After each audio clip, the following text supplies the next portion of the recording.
Hi friends, welcome to friendly cooks. இன்னைக்கு நம்ம சுசீஸ் கிச்சன்ல கடாய் பன்னீர் எப்படி செய்யறதுன்னு பார்க்கலாம். ஒரு பேன்ல இதையெல்லாம் ட்ரை ரோஸ்ட் பண்ணி எடுக்க போறோம். இதுல பாத்தீங்கன்னா ஒரு ஸ்பூன் ஜீரகம், ஒரு ஸ்பூன் சோம்பு, ஒரு டேபிள் ஸ்பூன் கோரியண்டர் சீட், ஒரு டீஸ்பூன் மிளகு, ஒரு 3 காஷ்மீரி ரெட் சில்லி, அப்புறம் ஏலக்காய், கிராம்பு, பட்டை. இதையெல்லாம் இப்போ நம்ம ஒரு பேன்ல ட்ரை ரோஸ்ட் பண்ணி எடுத்துக்கலாம். இப்போ காஷ்மீரி சில்லி தனியா ட்ரை ரோஸ்ட் பண்ணி எடுத்துக்கலாம். இப்போ காஷ்மீரி சில்லியை ட்ரை ரோஸ்ட் பண்ணி எடுத்தாச்சு. நீங்க மத்தது கூட இதை ரோஸ்ட் பண்ணும்போது மிளகா நல்லா வறுபடாது, அதுக்காக இதை தனியா பண்ணி எடுத்தாச்சு. இப்போ சோம்பு, ஜீரகம், மிளகு, கொரியாண்டர் சீட் இதெல்லாம் ட்ரை ரோஸ்ட் பண்ணி எடுத்துடலாம்.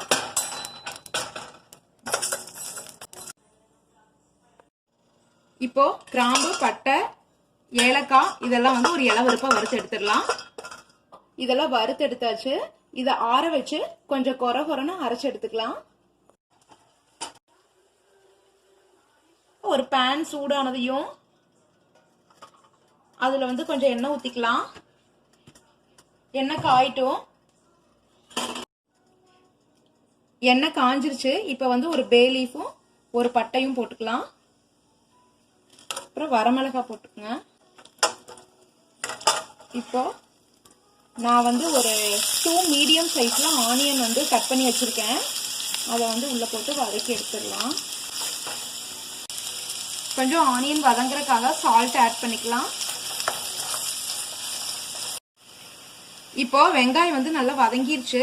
இந்த டைம்ல நான் இஞ்சி பூண்டு பேஸ்ட் ஒரு டேபிள் ஸ்பூன் எடுத்து வச்சிருக்கிறேன். அதை போட்டு வதக்கிக்கலாம். நல்லா பச்சை ஸ்மெல் போற வரைக்கும் நல்லா வதக்கிடலாம். இப்போ இஞ்சி பூண்டு பேஸ்டோட ரா ஸ்மெல்லாம் போயிடுச்சு. இந்த டைம்ல நான் ஒரு 3 மீடியம் சைஸ் டொமேட்டோ நல்லா பழமா எடுத்து குட்டி குட்டியா கட் பண்ணி வச்சிருக்கிறேன். அதை ஆட் பண்ணிக்கலாம். நீங்க வேணா டொமேட்டோ பியூரியா கூட ஆட் பண்ணிக்கலாம். நல்லா வணங்கட்டும். தக்காளி நல்லா வதங்கி நல்லா சுருங்கணும்.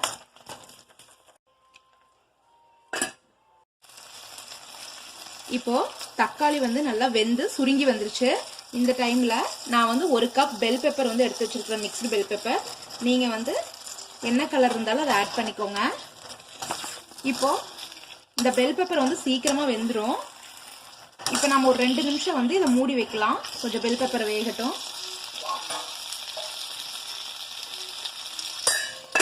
2 நிமிஷம் கழிச்சு நம்ம பொடியெல்லாம் ஆட் பண்ணிக்கலாம். மஞ்சத்தூள் 1 டீஸ்பூன், மிளகாய் தூள் 1 ஸ்பூன், நம்ம அரைச்சு வச்சிருக்கிற நம்ம வறுத்து அரைச்ச பொடி மிக்ஸ் பண்ணிக்கலாம்.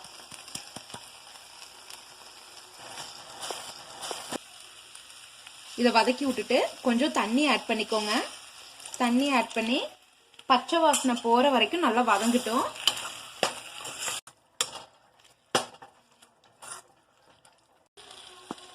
உப்பு தேவையான அளவு பார்த்துட்டு போட்டுக்குங்க. இந்த பச்சை ஸ்மெல் போற வரைக்கும் ஒரு 5 நிமிஷம் மூடி வச்சு வேக வைக்கலாம். 300 கிராம்ஸ் பன்னீர் எடுத்திருக்கேன்.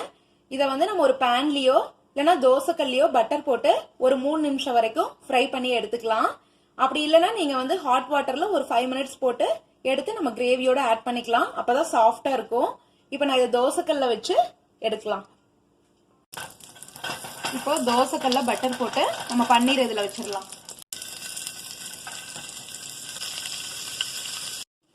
இப்படி பன்னீரை நம்ம ஒரு சைடு ஃப்ரை ஆனதுக்கு அப்புறம் அடுத்த சைடு திருப்பி விட்டு நல்லா ஃப்ரை பண்ணி எடுத்துக்கலாம். ஒரு 4 நிமிஷம் வரைக்கும் ஃப்ரை ஆனா போதும்.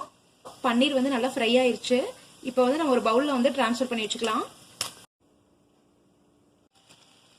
இப்போ நம்ம கிரேவி நல்லா தண்ணி எல்லாம் சுண்டி நல்லா கெட்டி ஆயிருச்சு. இந்த டைம்ல ஒரு ஸ்பூன் பட்டர் போட்டுக்கலாம். பட்டர் போட்டுட்டு இந்த டைம்ல கொஞ்சம் நான் ஒரு அரை ஸ்பூன் சுகர் எடுத்து வச்சிருக்கேன். சுகர் ஆட் பண்ணிக்கலாம்.